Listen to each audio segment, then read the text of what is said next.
Então, o nosso seminário hoje vai ser intitulado, né, Química de Produtos Naturais, como isolar e identificar novas moléculas. Bom, pessoal, então, alguns livros recomendados, esse seminário vai ficar gravado, então, depois, se alguém se interessar um pouco mais, vocês podem dar uma olhadinha lá, tá? Esses são os principais livros que eu recomendo nessa área, tá? Ali em cima são alguns livros em português, e embaixo alguns livros em inglês. São bastante interessantes, bastante completos, e quem quiser entrar um pouco nessa área, seria bastante interessante. Talvez vocês até encontrem os PDFs deles aí, tá bom? Com relação à revista de Química de Produtos Naturais, já já vou explicar o que que é Química de Produtos Naturais, tá? Eu separei aqui as cinco revistas mais importantes, né? A primeira e a mais clássica de todos, da American Chemical Society, que é o Journal of Natural Products, que hoje é a mais conceituada nessa área, né? As outras todas são revistas excelentes, né? A segunda ali, Natural Products Reports, também da Royal Society of Chemistry, também é muito, muito boa, o fator de impacto 10, né? Talvez para quem for de outra área, né? Vai pensar assim, poxa, mas o fator de impacto 10, fator de impacto 12, né? Talvez seja um fator de impacto pequeno, né? Vocês sabem que o fator de impacto das revistas, elas variam de acordo com a área, né? Tem áreas que são mais pesquisadas, áreas que são menos pesquisadas, então mais ou menos citadas. A área de produtos naturais, ela tem algumas dificuldades, tanto na área de pesquisa quanto na área de citação de artigos. Então, por isso que muitas vezes, quando vocês forem olhar uma revista de química de produtos naturais, vocês vão ver que muitas vezes o fator de impacto não é tão alto como comparada com outras áreas, inclusive áreas da química ou da farmácia, tá bom? Para saber um pouco mais também, depois vocês podem entrar nesse site da Sociedade Americana de Farmacognosia, tá? E ele lista, né, diversos calendários de eventos na área de química de produtos naturais. Ele lista revistas, ele lista também é, as pesquisas mais recentes na área, ok? Bom, mas vamos lá iniciar então, de fato. Algumas perguntas que eu quero responder para vocês, né? Ou talvez até deixar vocês com mais perguntas depois dessa apresentação né? O que são produtos naturais, né? Onde são encontrados os produtos naturais? Como extrair moléculas ou novas moléculas? Como purificar, como caracterizar e como saber se determinada molécula possui alguma atividade. Bom, aqui eu só quero é, salientar uma coisa, né, sobre a terminologia produtos naturais, né? Na sociedade, né, a gente vê essa questão, né, existe essa questão de produtos naturais como algo que é de origem basicamente totalmente natural, sem nenhum processamento, ou basicamente quase sem nenhum processo de industrialização, né? Mas dentro da química, né, a química de produtos naturais, ela é a área da química, especificamente dentro da grande área da química orgânica, preocupada em obter moléculas oriundas de produtos naturais. Esses produtos naturais podem ser plantas, animais, micro-organismos, enfim, tá? Então, a química de produtos naturais, ela é responsável pelo isolamento e caracterização de substâncias naturais, principalmente produzidas através do metabolismo secundário, de plantas, micro-organismos, animais marinhos, enfim, tá? É interessante a gente destacar essas duas palavras, né? Metabolismo secundário, porque nós sabemos que tem o metabolismo primário ali das proteínas, dos carboidratos, lipídios, enfim, RNA e tal, que é essencial para os organismos, né? E o metabolismo secundário é a produção ou o processamento, a transformação de algumas outras moléculas que não necessariamente, em teoria, né, elas seriam essenciais do ponto de vista de manter o organismo vivo. Mas claro que aqui tem uma pergunta, né? Essas moléculas elas não poderiam existir nos organismos se elas não fizessem parte de uma função muito específica. O que eu quero dizer é o seguinte: um organismo ele não vai produzir uma molécula apenas por produzir. Ele vai produzir uma molécula para alguma função. Talvez essa função a gente não entenda ainda em determinado organismo. Talvez nós não entendemos. Talvez é para defesa, talvez é para reprodução, talvez é para crescimento. Enfim, nós não sabemos. Muitas nós sabemos, mas ainda muitas delas nós não temos muita ideia, mas sabemos que existe, tá? Só que para nós, humanos, ou para o uso em biotecnologia, para uso farmacêutico, para uso médico, enfim, elas possuem algumas atividades que é, lá no organismo de origem não era para ter essa atividade que nós vamos utilizar, né? Então nós utilizamos ou adaptamos essa molécula por semissíntese, que depois eu vou mostrar para vocês, para a gente utilizar ela de alguma maneira, tá? Uma das moléculas mais clássicas, né, é o Taxol, que é um agente para o tratamento de câncer. Antigamente ele era extraído da casca de uma árvore, tá? Só que nós precisávamos, bem antigamente, precisávamos de muito material, muitas árvores, né? Muito conteúdo da casca dessas árvores para extrair essa molécula do taxol, o que se tornaria inviável, né? E hoje nós sabemos que com biotecnologia nós modificamos um fungo, construímos toda essa parte da molécula mais complexa, né? O fungo geneticamente modificado, ele constrói essa parte da molécula e essa outra parte nós fazemos por semissíntese, né? O que que é semissíntese? Pois eu vou mostrar o exemplo mais clássico, né, que é a aspirina, né? É quando você pega uma molécula de origem natural, ela não tem um efeito tão pronunciado ou tão bom, só que você acrescenta algo nela, ou tira algo nela, ou faz alguma modificação estrutural, e ela tem o efeito que você deseja, tá? Com o menor possível efeito colateral.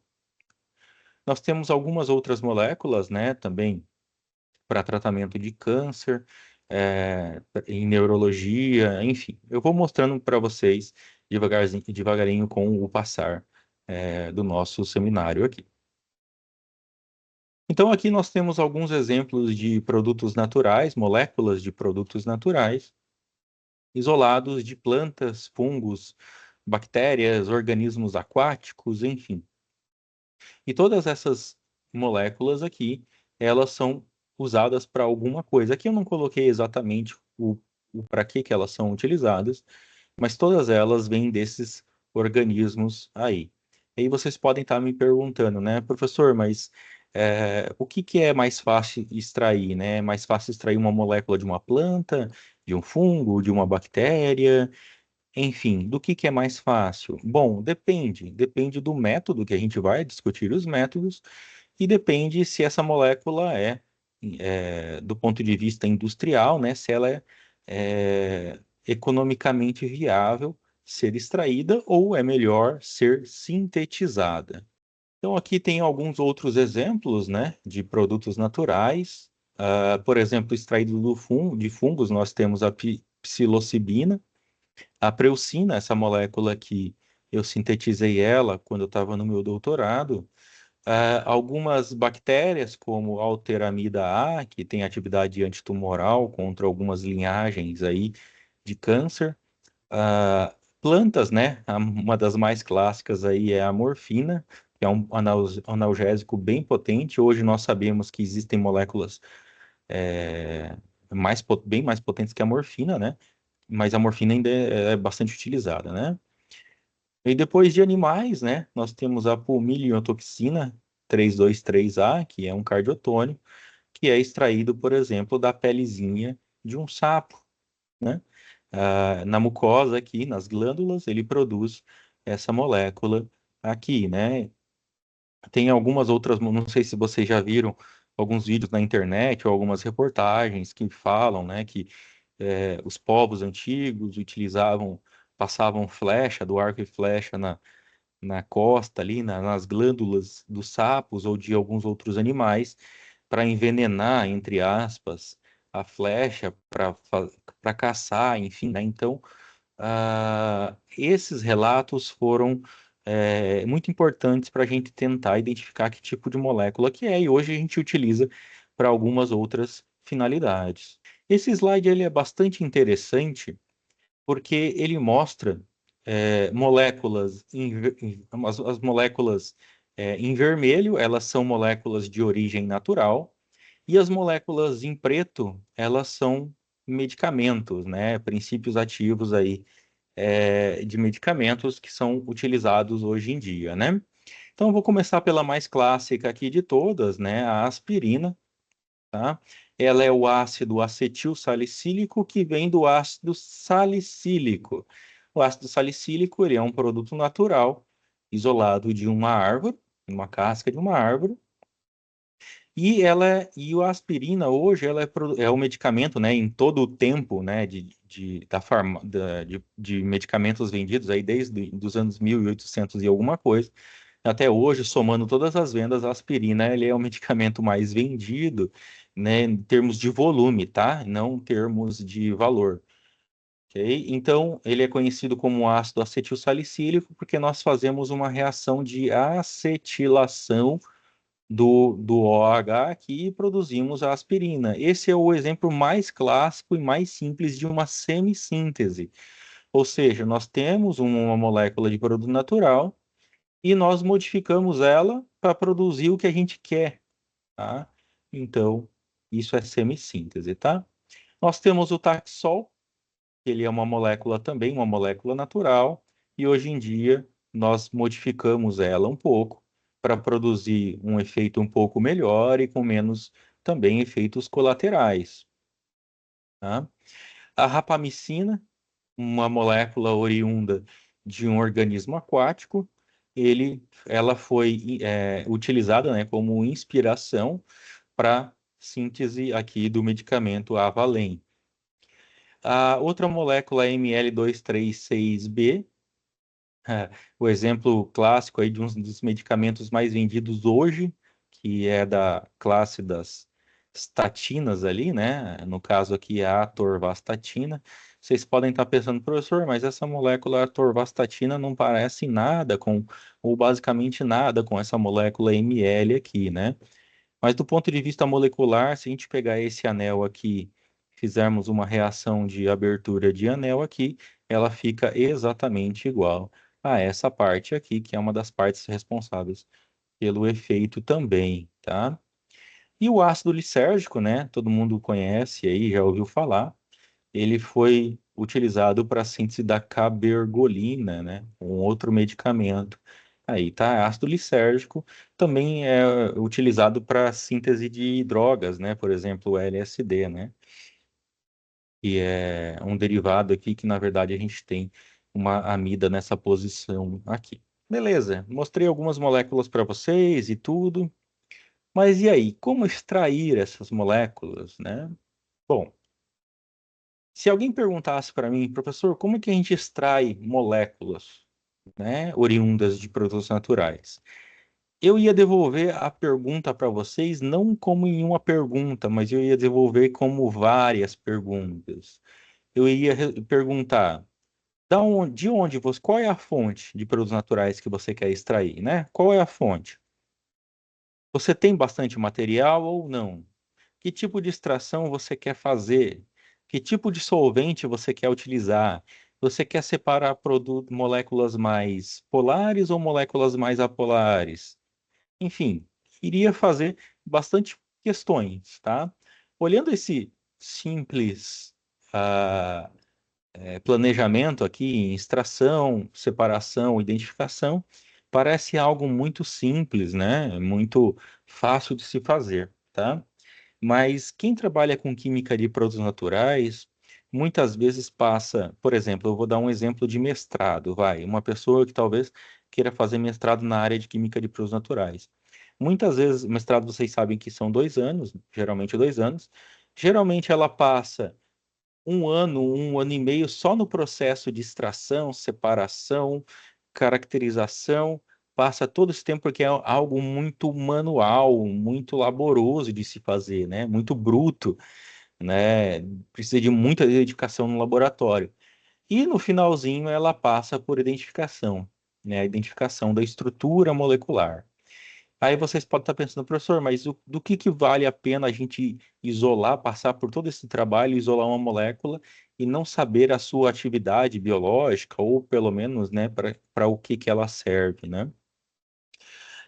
Geralmente a área de química de produtos naturais, ela não está tão preocupada com, ela está preocupada sim, mas não é o foco dela, identificar é, possíveis aplicações para essa molécula, né, ou para um grupo de moléculas.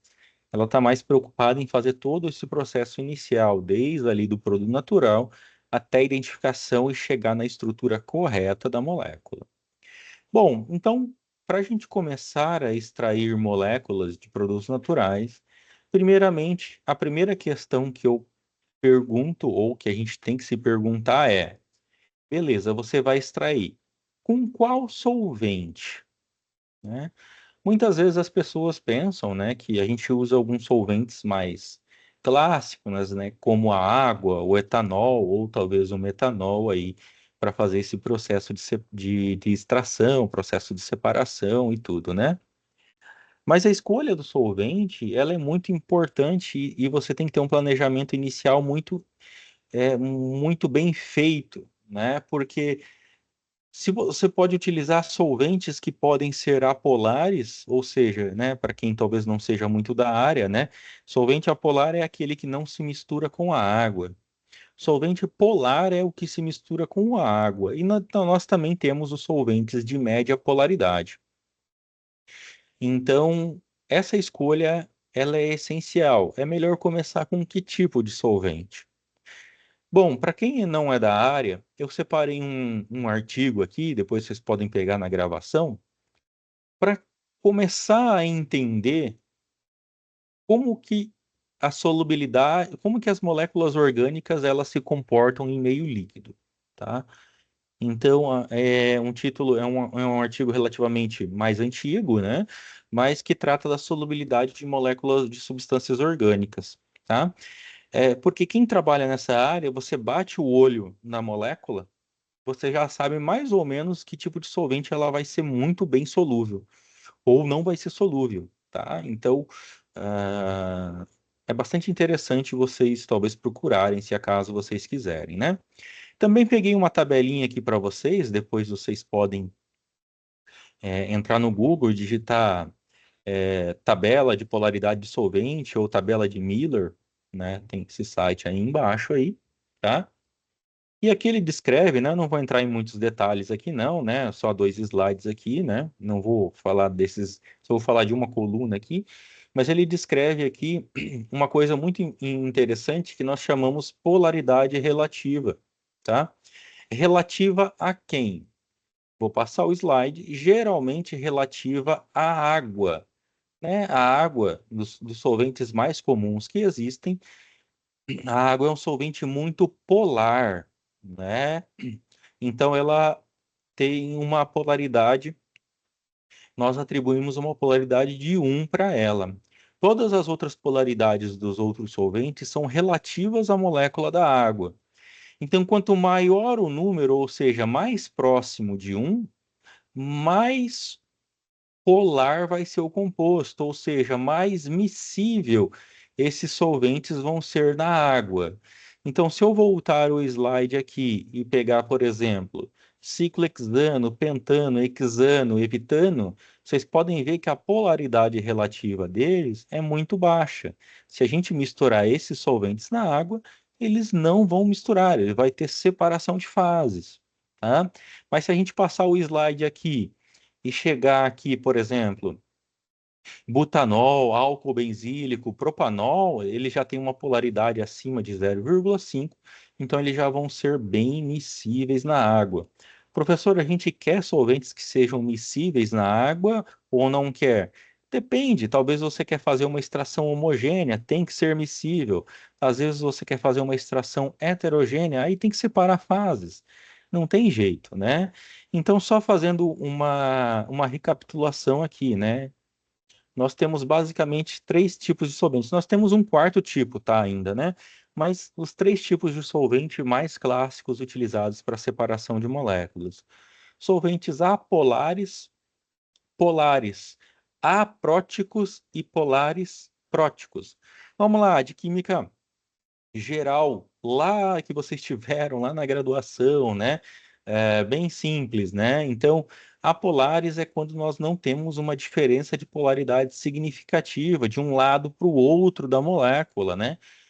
Passando para termos científicos, o momento de dipolo é zero, né? Então, não tem, pode ter elementos eletronegativos, como o éter dietílico, essa molécula aqui, mas o momento de dipolo desse lado cancela o momento de dipolo desse lado. Então, a molécula fica apolar.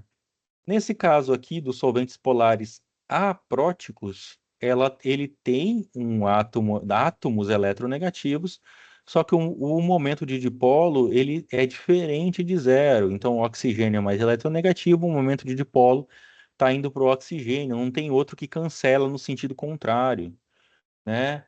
Dimetilformamida também, acetonitrila, o DMSO, né, o dimetilsulfóxido, tá? E depois nós temos os polares próticos. Olha só, aprótico e prótico. Prótico vem de próton, vem de hidrogênio. Então, polares próticos são solventes que têm um átomo de hidrogênio ligado a um átomo eletronegativo, tá? E faz com que essa ligação hidrogênio-átomo eletronegativo seja mais fácil de ser quebrada. Se é mais fácil de ser quebrada, ele perde esse hidrogênio mais fácil, né? Então, ele é levemente ácido, tá? Então, aqui o propanol, etanol, metanol, ácido acético, água, enfim, todos esses solventes são caracterizados por esse tipo de ligação, tá? Não só oxigênio, mas pode ser nitrogênio ou qualquer outro átomo eletronegativo aí. Então, aqui, né? Umas outras tabelinhas aí para vocês, né? Depois vocês podem pegar esses links na gravação aí, tá? A polaridade, ela tá totalmente... Eu não quero me aprofundar muito, né, na parte dura da química aí, mas a polaridade, ela tá muito relacionada com a constante dielétrica, tá? Então, quanto maior essa constante dielétrica, mais polar vai ser a molécula. Ah, professor, eu não sei a polaridade relativa da molécula, né? Ou ela não está determinada, eu não sei se dá para utilizar ela no meu processo de extração de produto natural, não tem problema. A constante dielétrica, ela é facilmente obtida na internet ou em diversas tabelas, né? Então, quanto maior essa constante, mais polar a molécula vai ser, tá? Então, aqui só mais tabelinhas para vocês. Beleza, falamos um pouquinho dos solventes, tá? Mas e agora, como de fato extrair essas moléculas, né? O termo extração significa retirar, né? Só que para a química de produtos naturais, nós queremos retirar essa molécula ou um grupo de moléculas de forma mais seletiva e completa possível. Porque quando a gente faz a extração de uma folha, de uma planta ou alguma coisa do tipo, lá tem diversas dezenas, centenas ou até milhares de moléculas diferentes. Então a gente tem que tentar extrair da maneira mais seletiva possível, tá? E completa também, né? Para fazer toda a representatividade dessa química fitoquímica, né? Que é a química de plantas, por exemplo, né?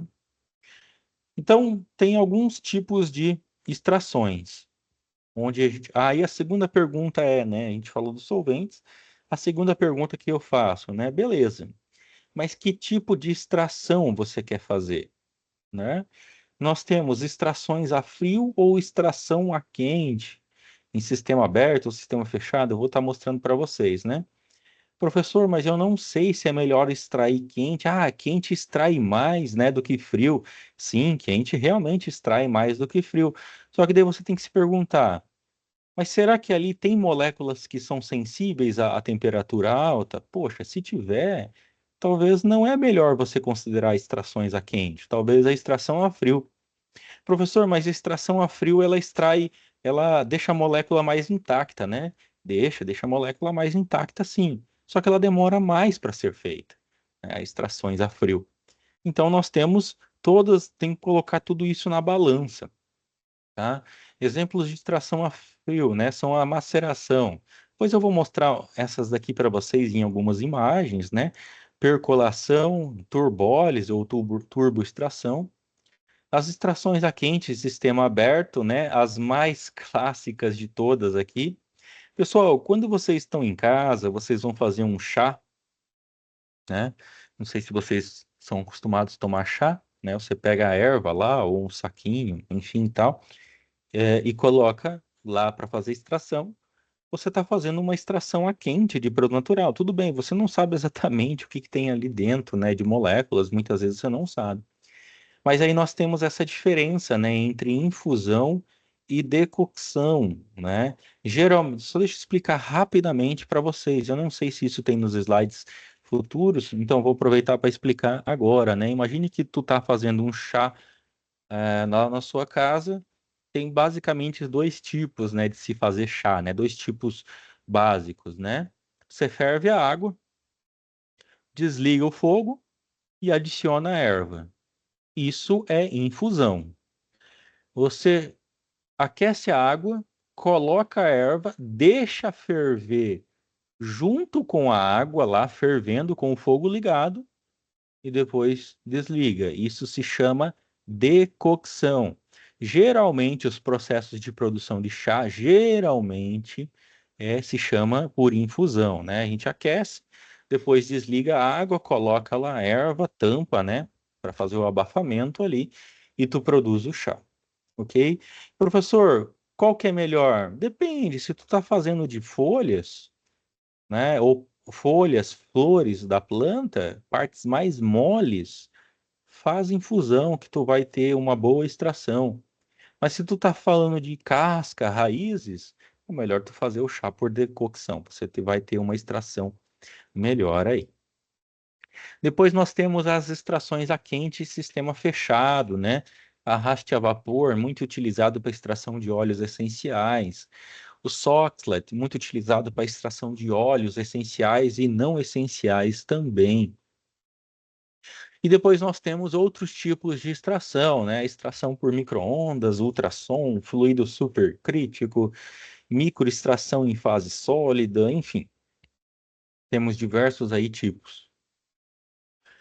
Bom, com relação àquele primeiro tipo que eu ia falar para vocês, que é a maceração, né? Nós temos ali a digestão, a maceração dinâmica ou a remaceração, né?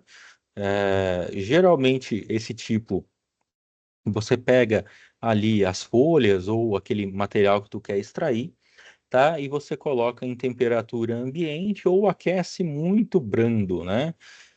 No máximo ali 50 graus Celsius, se você não quiser extrair os óleos essenciais. Depois eu vou falar especificamente dos óleos essenciais. A maceração dinâmica basicamente fica em movimento ali para tentar aumentar a área de superficial para você ter um melhor extração. E a remaceração é quando tu extrai uma vez, pega a sobra, tenta extrair de novo, pega a sobra e tenta extrair de novo, né? Muito utilizado aí na indústria. Depois nós temos o processo de percolação, que é basicamente a extração por gravidade, né? Tu coloca ali o material que tu quer extrair, o solvente, enfim, o líquido que tu vai extrair e deixa passar lentamente ali e você faz um processo de percolação. Esse processo, ele não extrai muito, mas é um processo que tu consegue fazer em fluxo contínuo, né? Não é por batelada, né? É fluxo contínuo. Então, muitas vezes a indústria ela prefere, né, fazer esse tipo aí de percolação. Um dos modos mais clássicos de você, quem está mexendo com química de produtos naturais, você chega num laboratório, pô, eu quero fazer extração, né, de folhas ali, sei lá, eu estou olhando aqui para uma árvore aqui na minha frente, aqui da minha sala aqui tem um pé de IP, né? Então tu pega ali as folhas do IP, você seca, né, as folhas, tem todo um processo delicado de secagem, e daí você faz a turboextração. Ah, professor, eu não tenho moinho para fazer, não tem problema, pega um liquidificador de casa lá e faz. Se quiser começar por aí, pode começar por aí, não tem problema, né? Eu ia falar mesmo, estava aqui, né, no processo de extração a quente, né, nós temos a infusão, onde a água já fervida é colocada sobre a erva, e o processo de decocção, onde a erva ferve junto com a água, né? Então, até eu não sei se vocês conhecem, esses tempos atrás, alguns anos atrás, eu não conhecia, né? Na verdade, ouvi falar, já tinha ouvido falar, né, mas eu nunca tinha visto ao vivo pessoas que fazem café fervendo o pó de café junto com a água, né? Eu, particularmente, eu nunca tinha visto isso, mas é um processo de decocção, porque geralmente como é que a gente faz esse café? Processo de infusão, né? Tu tem o pó separado, ferve a água e passa a água quente ali pelo pó. Isso é um processo de infusão. Mas tem algumas pessoas que fazem um processo de decocção também para fazer café, enfim. Não experimentei, não sei se é mais forte, mais fraco, mais amargo, enfim, não sei. Mas existe pessoas que fazem isso. As extrações quentes em sistemas fechados, nós temos o arraste a vapor, tá? Esse arraste a vapor, ele é o principal método de extração de óleos essenciais, né? Por quê, pessoal? Os óleos essenciais, eles são moléculas relativamente... é, Eles são estáveis, sim, mas eles são moléculas mais sensíveis à temperatura e elas são moléculas voláteis, então a gente não pode... tem que ter bastante cuidado, na verdade, para extrair óleos essenciais. Então, basicamente, o arraste a vapor, né, explicando de forma bem simples aqui, tu tem um material seu aqui nesse frasco, ele está seco aqui nesse frasco. Tu, em outro frasco, aquece a água, gera vapor, o vapor entra e arrasta, né, o óleo essencial na forma de vapor. Então, vapor de água junto com os vapores de óleos essenciais, entra vapor aqui e entra num condensador e ele condensa, né, o óleo essencial juntamente com a água. E depois você tem que extrair, né, separar, na verdade, o óleo essencial ali da água, né? Esse processo, ele é geralmente feito dessa maneira porque os óleos essenciais, eles são mais sensíveis aí. Tem outro tipo de extração em sistemas fechados, que é a hidrodestilação. Isso daqui a gente usa bastante aqui no laboratório da UFPR, em aulas práticas, tá? Também dá para extrair óleos essenciais, utilizando esse método, mas a diferença de um método para o outro é que, enquanto aqui ficava a amostra e vinha o vapor quente para extrair, aqui a amostra e a água quente fica todas juntas. Então, isso é levado por estado a vapor e depois condensado aqui. Professor, dá para extrair óleo essencial com isso? Dá, muito mais fácil do que esse método. Só que muitas vezes aqui você extrai moléculas mais pesadas também, que muitas vezes não são caracterizadas como óleos essenciais.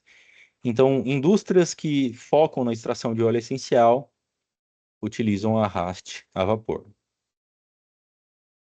E outro tipo aqui que a gente utiliza bastante no nosso laboratório, em aulas práticas também, é o Soxhlet, né? Esse sistema aqui parece bastante complicado para quem não conhece, e está vendo pela primeira vez, mas é algo muito simples e muito fácil de utilizar, né? Onde o solvente é colocado aqui embaixo, a amostra é colocada aqui em cima. O solvente ele é aquecido, vira vapor, né? Aquecido, vira vapor, entra, condensa e entra nesse recipiente aqui em contato com a amostra. Quando ele chega nesse nível aqui, acontece um processo chamado sifonamento e ele é levado tudo aqui embaixo. depois o solvente evapora de novo, vem, faz todo o processo, vem e vai. Então, ele é um processo exaustivo, né? Então, exaustivo eu digo do ponto não de cansado, né? Mas um processo exaustivo que ocorre várias e várias vezes com o mesmo solvente. Então, se você quiser extrair você tem um material que você quer extrair mais coisas e não seja sensível à temperatura, o Soxhlet ele é é muito bom para você extrair esse tipo de material, tá? Até tem um vídeo lá no canal do YouTube que mostra, né, eu no laboratório fazendo a extração do óleo de soja com Soxhlet, tá? Então, depois, se vocês quiserem, entra lá no canal do YouTube, depois qualquer coisa eu posso mandar o link e vocês podem ver o sistema de Soxhlet funcionando aí para extração do óleo. Tá, então, resumindo, né, nós temos alguns processos aí que eu mostrei para vocês, né, de extração, maceração, digestão, infusão, decocção, percolação, Soxhlet, enfim, né? Olha só os processos a frio, que são esses dois primeiros aqui, tá? Muitas vezes demora horas ou até dias para você extrair, tá? Então, outros são bem mais rápidos, ó, de 1 a 2 minutos, 30 minutos, ou outros com tempo variável, né? Então, você tem que analisar com muito cuidado que tipo de material tu está trabalhando e o que tu quer extrair daquele material. Beleza, você fez todo esse processo aí de escolha de solvente, você fez todo esse processo de escolha de método de extração, mas e agora? Você tem lá, você extraiu aquele óleo, aquele extrato, né, de produto natural. No final, quando tu seca o solvente, pode ser um pó, pode ser um sólido, pode ser um líquido, pode ser uma gosma, pode ser escuro, claro, incolor, verde, marrom, enfim. Eu posso mostrar até alguns exemplos para vocês, tá? Mas e aí, lá dentro do extrato que tu extraiu, tem dezenas, centenas ou até milhares de moléculas, classes de moléculas diferentes. Então, tu não vai parar ali na extração, tu tem que continuar. E agora você vai fazer as purificações, né? Os fracionamentos, as purificações ali. Então, vamos lá. O processo mais clássico de você fazer uma purificação é você utilizar métodos cromatográficos, né? A famosa cromatografia. Existem dezenas de métodos cromatográficos diferentes. Eu não sou especialista em cromatografia, eu sou um usuário de cromatografia, tá? Então, quando você obteve o extrato, que tipo agora de processo tu vai fazer para separar as moléculas que tu quer daquele extrato? Geralmente nós recorremos à cromatografia, tá? Ela é uma técnica qualitativa e quantitativa, né? Então ela identifica o que é, muitas vezes, e também quantifica quanto que tu tem daquela molécula ou daquela classe de moléculas lá. Essa técnica, né, usa propriedades como solubilidade, né, já comentei com vocês sobre solventes, tamanho molecular, massa molecular, enfim, diversas ah, é, fatores que influenciam a escolha da técnica cromatográfica. Mas basicamente, a cromatografia acontece, os tipos de cromatografia acontecem pela passagem da mistura através de duas fases, uma fase estacionária e uma fase móvel. Então, eu vou dar um exemplo muito simples aqui para vocês, tá? O solvente geralmente é a fase móvel e onde a molécula fica é a fase estacionária. Nós já falamos dos solventes, mas o que que é de fato essa fase estacionária? Fase estacionária é o material onde a molécula ou aquela mistura vai andar, entre aspas, né? Ela vai percorrer esse processo e, consequentemente, interagir mais ou interagir menos com essa fase estacionária e, consequentemente, separar. Nós temos diversos tipos de cromatografia e cada tipo de cromatografia geralmente usa algumas fases estacionárias específicas, tá? Para quem trabalha com química de produtos naturais, geralmente usa cromatografia em camada delgada, cromatografia líquida, extração líquido-líquido, enfim, né? Aqui teria que ser uma palestra somente por técnicas cromatográficas para vocês. Mas basicamente, todo o tipo de cromatografia, ela depende de separação e como essa separação ela vai ocorrer. Às vezes por separação, por partilhamento normal, às vezes por adsorção, às vezes por absorção, às vezes por tamanho, né? Às vezes por interações polares ou apolares e até por bioatividade, tá? Então, o que que é essa adsorção? Eu vou falar das mais clássicas, né? Uma fase estacionária muito utilizada na cromatografia planar, deixa eu voltar aqui o slide, né? Então, aqui, ó, em cima nessa placa, né, uma placa cromatográfica, a mais clássica que nós temos uma substância chamada sílica em cima dessa placa. Para quem não conhece sílica, ele é um pó branco, pode ter diversos tamanhos de partícula, mas de um modo muito simples para explicar para vocês, para quem não é da área, sílica é como se fosse uma areia muito purificada. Então ela é bem branquinha, tá?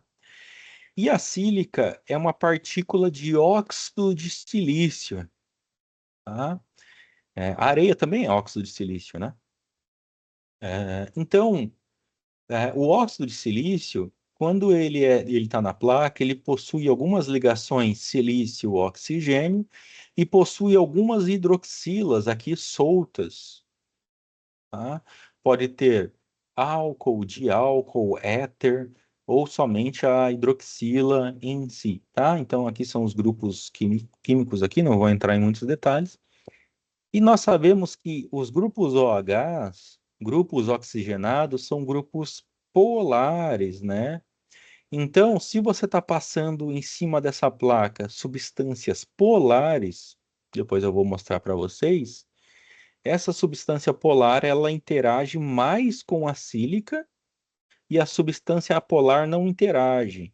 Então, a apolar ela passa mais rápido e a polar, que interage mais, ela fica mais retida, demora mais para passar ali na placa.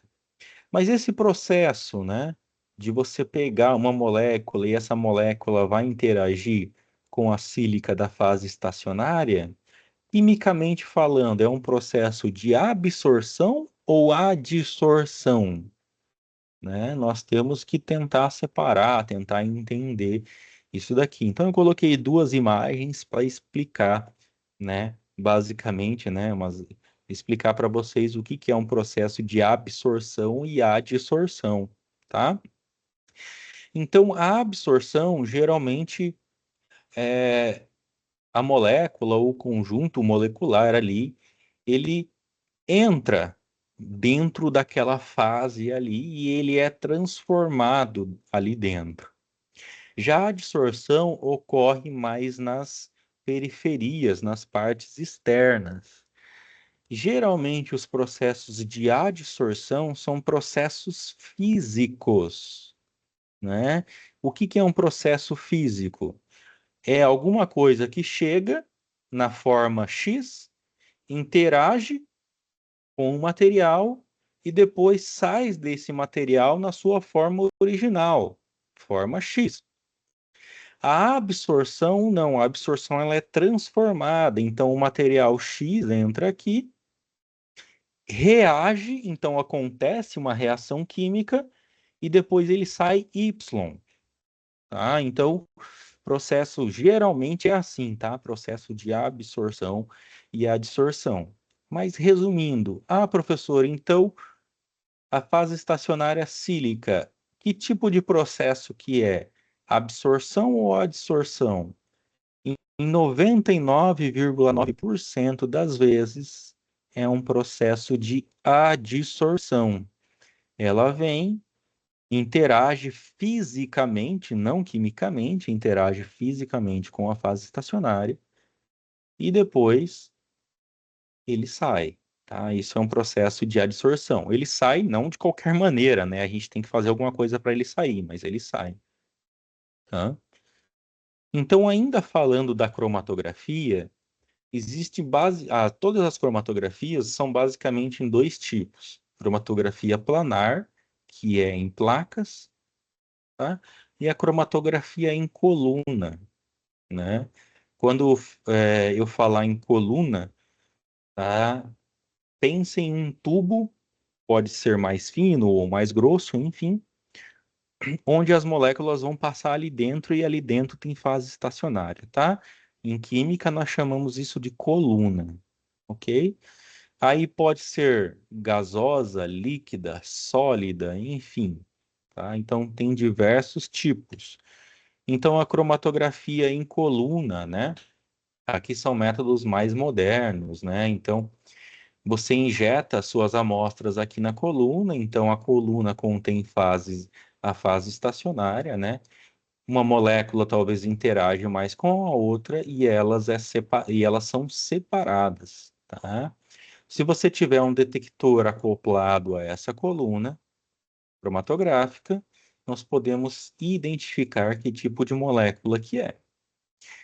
Isso aqui é como se fosse uma cromatografia líquida em coluna. Isso daqui já é uma cromatografia gasosa, né? Onde a fase estacionária ela é sílica e a fase móvel não é líquido, a fase móvel é um gás. Então é um gás que leva as moléculas dentro de uma coluna circular, tá? Quem usa muito gas cromatography, né, cromatografia gasosa, é quem trabalha com moléculas mais voláteis, ou principalmente aí o pessoal da indústria petroquímica também, né, são moléculas mais voláteis aí. Essa coluna, né, eu não, eu tá lá no laboratório, eu devia ter trazido aqui para vocês olharem, né, mostrar aqui para vocês, mas essa coluna aqui, ela é uma coluna bem fininha, enrolada, tá? E ela pode ter de 1 a 2 metros de tamanho, como pode chegar até 200 metros de tamanho, tá? Ou até mais, né? Não sei se tem mais, mas até de 200 metros eu conheço. Enroladinho aqui. Então a molécula entra, vai interagindo ali com a fase estacionária. Quanto maior o comprimento da coluna, melhor a separação vai acontecer, tá? E o pessoal da indústria farmacêutica geralmente usa um sistema de cromatografia líquida conhecida como HPLC, né? High Pressure Liquid Chromatography, né? Cromatografia líquida de alta pressão. Tem os sistemas UPLC também, né? Aqui é alta pressão, daí o HPLC no caso. Então, aqui é alta pressão, o HPLC seria ultra alta pressão, né? Então, tu utiliza aí pressões aí descomunais para fazer essa separação. Quanto mais pressão tu utilizar aqui dentro da coluna, tá? Geralmente a separação ela vai ocorrer de forma mais efetiva, né? Muitos vocês falam assim, professor, mais pressão, né? A pressão atmosférica geralmente é em torno de 1 atm. Dentro dessa coluna aqui a gente chega a milhares de atms de pressão, tá? Então, por exemplo, quando tu vai fazer uma cromatografia HPLC, tu obtém algo parecido com isso daqui. Tudo bem, aqui é um espectro em 3 dimensões, mas isso daqui ele é o perfil químico, tá, de apenas um único extrato de uma única parte de uma planta, tá?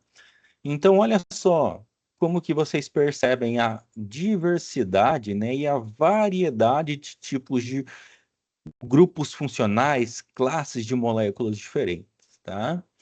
Então, isso muitas vezes nós chamamos de impressão digital daquela planta, daquele organismo, daquele extrato, né? Então, isso é bastante interessante, por exemplo, se eu pego tá, eu vou dar o exemplo do IP porque está aqui na minha frente, né? Se eu pego um IP roxo, extrair a folha de um IP roxo aqui em Palotina, faço o fingerprint, né, a impressão digital dele ali por cromatografia líquida. Agora eu vou pegar a mesma espécie de IP com mais ou menos a mesma idade, só que lá em Toledo. Vocês vão ver que a impressão digital vai ser diferente, tá? Professor, mas não é a mesma espécie? É. Não é a mesma parte da planta? É também. Mas o que que variou então, né? Variou a localização, o tipo de solo, o tipo de clima, se está mais próximo, se está dentro da cidade, se está fora da cidade, se tem muita ação de iluminação artificial ou não. Então, isso varia muito, né? Mas os fatores que mais influenciam são o tipo de solo, tá? E fatores climáticos, ok? São os dois principais fatores que mais interferem aí. Professor, mas então quer dizer que se eu pegar a impressão digital daqui de uma árvore aqui de Palotina e uma árvore lá de Toledo vai ser diferente? Não necessariamente. Alguma outra molécula vai ser diferente, mas em geral tende a ser muito semelhante. Mas vocês podem ter certeza que alguma outra diferença vai ter, tá bom?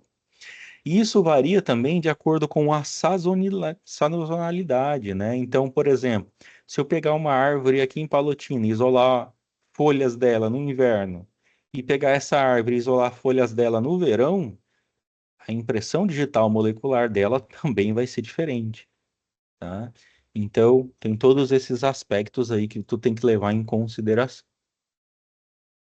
A cromatografia plana, então, são basicamente esses dois tipos se ramificam em diversos outros tipos, tá? A cromatografia planar é a cromatografia mais simples, onde nós aplicamos aqui o extrato, onde nós chamamos de spot, aplicamos o extrato, isso é colocado dentro de uma cuba cromatográfica, né, na posição vertical, e o solvente, por um efeito físico chamado capilaridade, sobe através da fase estacionária e começa a arrastar as moléculas em cima dessa fase estacionária. Se essa fase estacionária for sílica, as moléculas mais polares ficam mais embaixo e as apolares ficam mais em cima, tá? Na cromatografia em coluna, o princípio é o mesmo, só que ele é feito dentro de um tubo que nós chamamos coluna. Pode ser de vidro, pode ser de metal, enfim. Geralmente aqui no laboratório nós utilizamos vidro, tá? E é bastante interessante porque até o vidro fica bem colorido, você consegue ver as moléculas, né? A classe de moléculas passando. Então aqui tu tem a fase estacionária, aqui tu tem o extrato. E tu começa a passar solvente aqui em cima, o solvente vai arrastando as moléculas, a fase estacionária vai separando as moléculas e depois tu coleta nos frasquinhos. Quando tu coleta nos frasquinhos, né, você faz as plaquinhas, né, as cromatografias planar, né? Então, por exemplo, aqui, ó, olha só, eu vou dar um exemplo para vocês, né? Então, compostos com maior polaridade ficam mais embaixo, com menor polaridade ficam mais em cima. Então, muitas vezes a gente tem que testar misturas de solventes, ó. Aqui nós temos solventes puros, aqui nós temos misturas de solventes, né? Professor, qual de todos esses aqui é o melhor? O melhor é aquele que oferece a melhor separação entre as moléculas. Professor, mas eu tenho um extrato que eu não sei qual que eu vou começar a utilizar.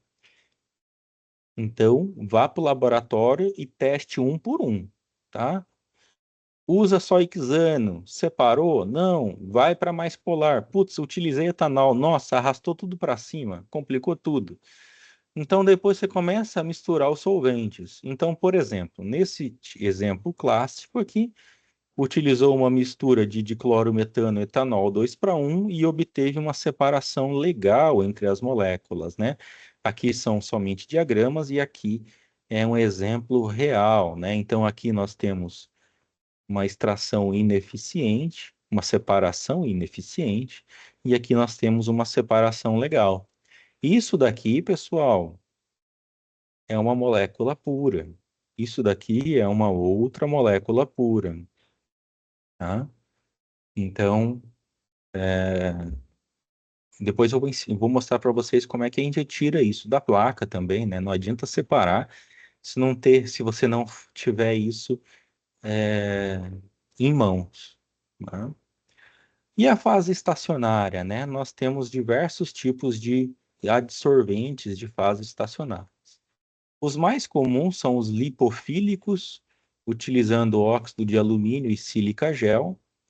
Professor, mas eu trabalho em um colégio, o colégio não tem. Eu dou aula para licenciatura, né? Então, eu sempre dou esse exemplo, né? Professor, eu trabalho em um colégio e o colégio não tem dinheiro suficiente para comprar sílica ou óxido de alumínio, mas eu queria ensinar cromatografia para os meus alunos, né? Enfim, eu falo para eles, pessoal, vai lá, pega giz branco, tá? Carbonato de cálcio, né? Giz branco, tritura ele, né? Macera ele e usa ele como fase estacionária.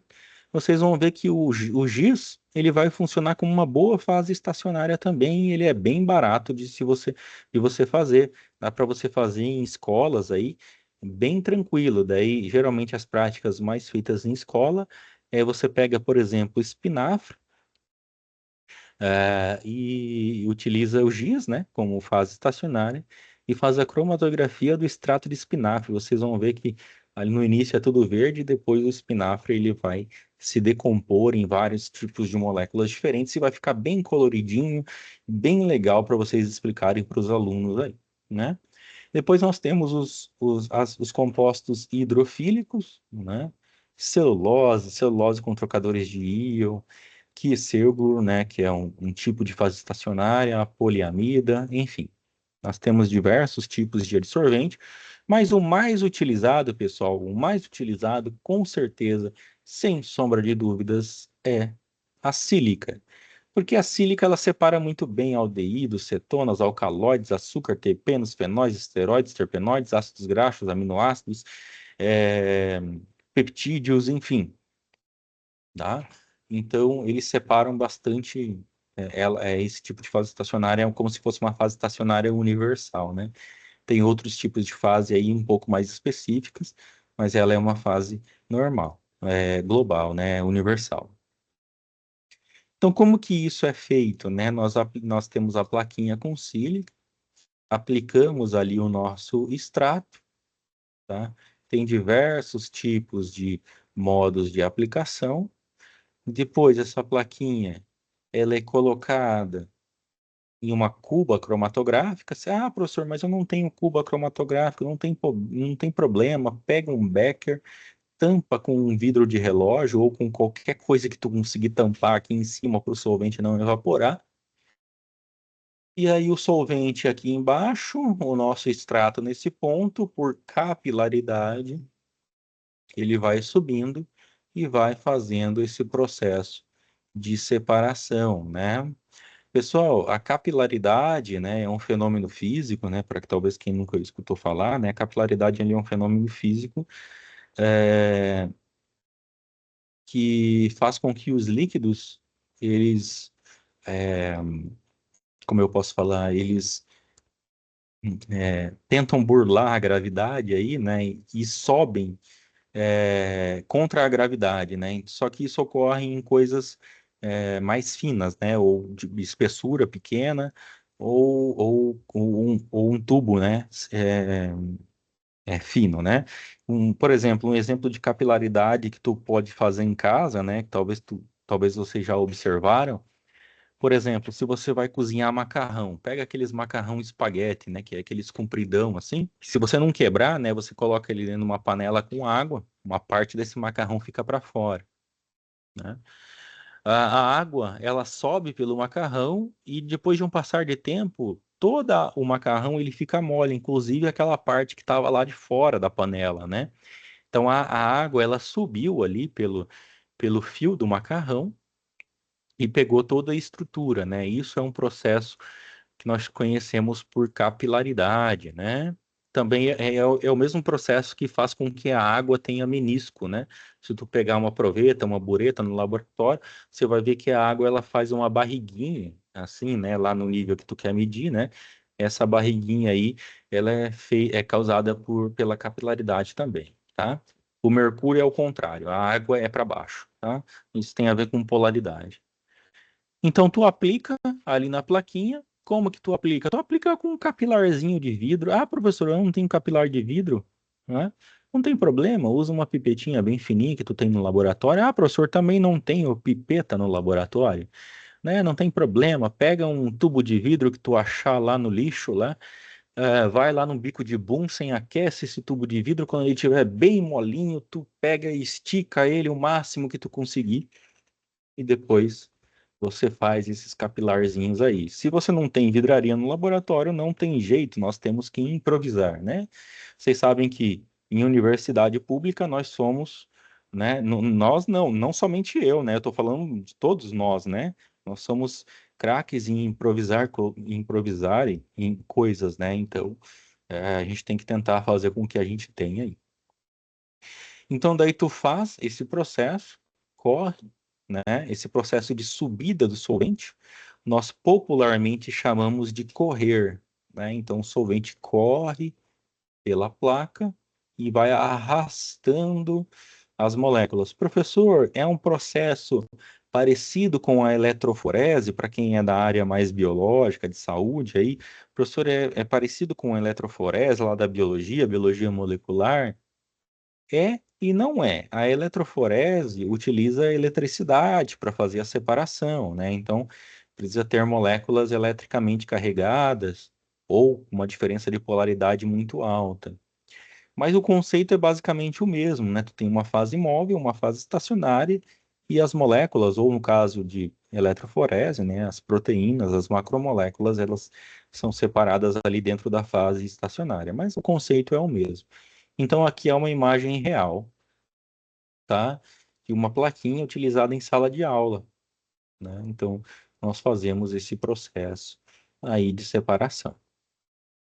Professor, mas olha só, eu estou trabalhando com uma. Vocês podem perguntar, professor, mas eu estou trabalhando com uma molécula e essa molécula ela é incolor, né? Ela não tem cor. O professor mostrou até agora, né, coisas que têm cor, né?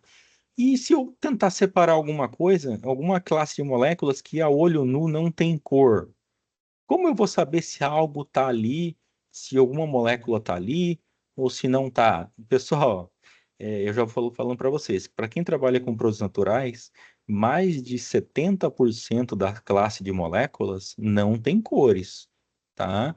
Elas são incolores a olho nu, né? Pelo menos em pequenas quantidades.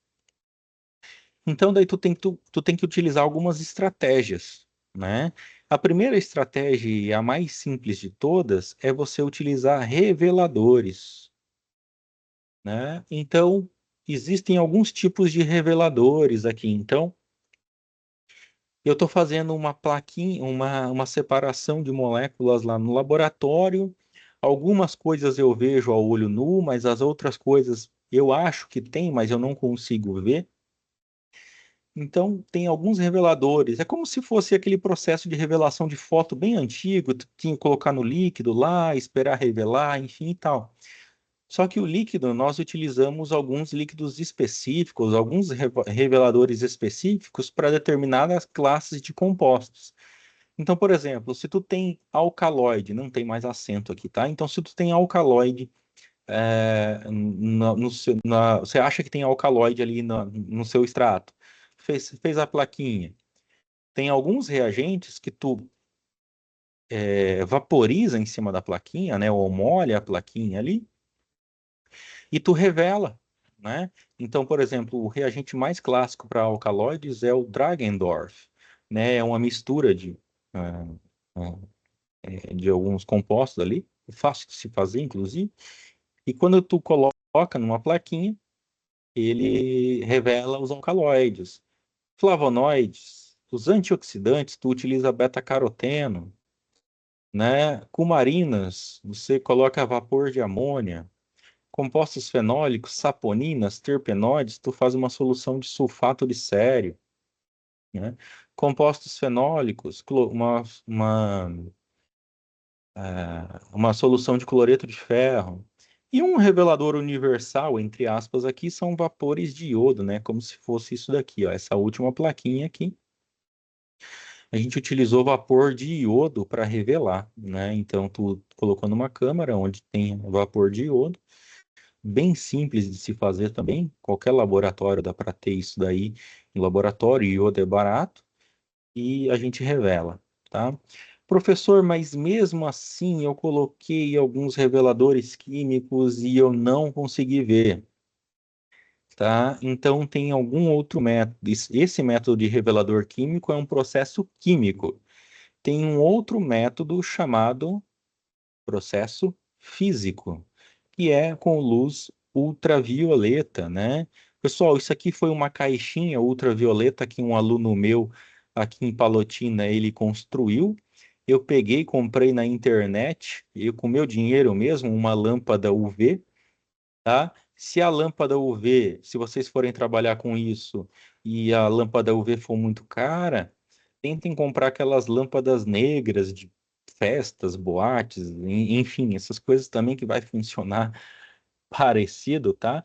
Daí esse meu aluno, ele era criativo, né? Ele já saiu da universidade e falou, professor, eu vou fazer uma câmera de revelação cromatográfica. Então ele mesmo montou o projetinho, colocou o reator aqui da lâmpada, enfim, colocou a lâmpada.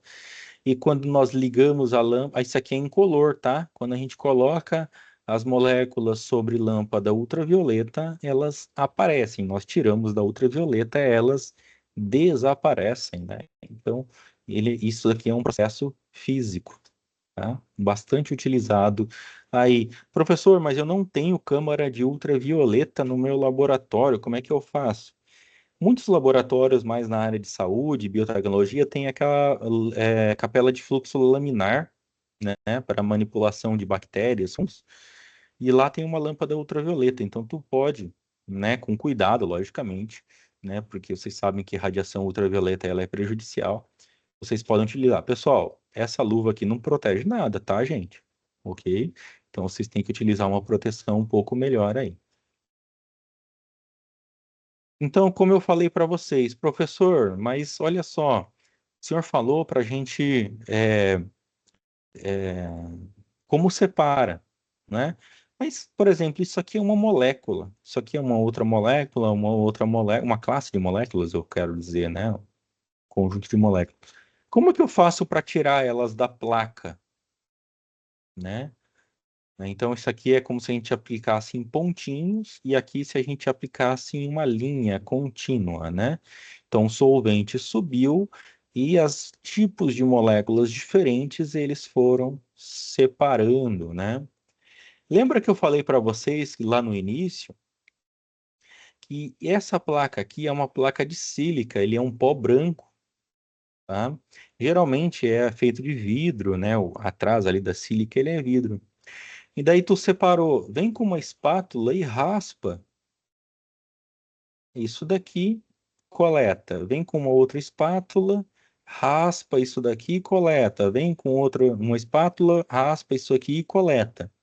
Depois você dissolve com solvente e tu tem a molécula pura lá no final, tá? Esse processo ele é bastante utilizado em laboratórios de química de produtos naturais. Tudo bem, eu falei da cromatografia em placa, já estou terminando, tá, pessoal? E a cromatografia em coluna, né? Olha só, essa aqui é uma foto também que eu fiz no laboratório. Então, olha só, o extrato era aplicado aqui, nós vamos passando solvente e as moléculas vão interagindo diferentemente, de forma diferente com a sílica. Coisas mais apolares saem primeiro, coisas polares ficam mais retidas, e a gente vai coletando isso daqui, tá? A espessura e o comprimento da sílica da coluna, elas são muito importantes, tá? Em teoria, quanto maior o comprimento da coluna, mais eficiente é a sua extração, só que mais demorado é também. Então, e quanto mais largo, né, quanto mais grossa for a coluna, também melhora a separação. Só que daí tu tem que ver, né? O custo-benefício disso, né? É melhor fazer uma coluna maior e uma separação mais eficiente, só que vai ficar mais caro, enfim, e tal, né? Então, tem tudo isso daí, né? Então, a coluna, ela basicamente é aqui como se fosse uma mistura de duas moléculas, né? Inicialmente, tu aplica o extrato aqui, vai passando o solvente por ação de gravidade mesmo, vai separando, vai interagindo, as moléculas se separam, você tira uma e depois você tira a outra, né? Então, o processo de coluna antes e depois, né? Antes de começar e depois quando ela já estava sendo feita, tá? Então você tem aí separações visíveis aqui, né? Quando dá para ver a olho nu, né? E na indústria, né, pessoal? A indústria ela tenta evitar o máximo possível de uso de colunas, né? Porque é caro, né? Mas nós temos exemplos na indústria do uso de colunas, né? Vocês podem ver essas colunas gigantes aí, utilizadas para o processo de separação de moléculas de forma industrial. Então, nós temos colunas gigantes, grandes, e nós temos coluninhas pequenininhas. Vocês podem ver que essa coluna aqui, ela fui eu que fiz, ela foi feita dentro de uma pipeta de Pasteur, tá? Pipetinha desse tamanho assim, fininha, mais fina do que um dedo. Ela foi colocado aqui e da mesma forma nós fizemos a separação das moléculas, tá? Depende se tu tem muito extrato para separar, ou muito ou pouco, enfim. Então, como é que tu monta uma coluna? Primeiro, tu tem um tubo de vidro, geralmente com uma torneirinha embaixo ou não. Tu coloca algodão para fazer com que a fase estacionária não passe para baixo. Você coloca a fase estacionária, depois você coloca a sua amostra na forma líquida ou na forma de pastilha sólida. Enfim, depois você coloca um algodão de novo e depois você mete o solvente aí em cima, tá? E esse solvente ele vai separando, tá? Então tem até um artigo muito bom que fala, é, ele dá recomendações de quanto de massa que tu pode utilizar e quanto de sílica, qual o diâmetro, qual a altura da sílica ideal na coluna que tu tem que utilizar aqui, tá? Então ele é um artigo bastante legal, bastante interessante. Depois vocês peguem é, a URL, se vocês se interessarem, e deem uma olhada nesse artigo. Para quem está começando ou quer se inteirar disso, é bastante legal, tá? E tem só para finalizar, tá? A gente já está finalizando, tem um outro tipo de fase estacionária, conhecida como Cefadex. É uma fase estacionária que não separa por polaridade, ela separa por tamanho molecular, né? Então, moléculas menores ou moléculas maiores. É muito utilizado na indústria também, só que qual o problema? Isso daqui, pessoal, não é uma coluna, isso aqui não é outra, isso daqui não é outra. Tudo isso daqui que está aqui é uma única coluna.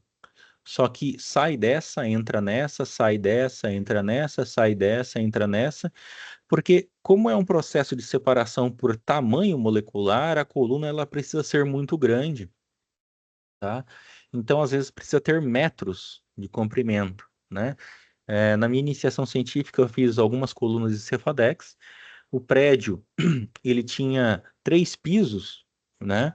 E eu montei uma sequência de colunas, tinha uma escada em espiral, e ia lá do terceiro piso até no térreo, né? Para fazer a separação ali por tamanho molecular.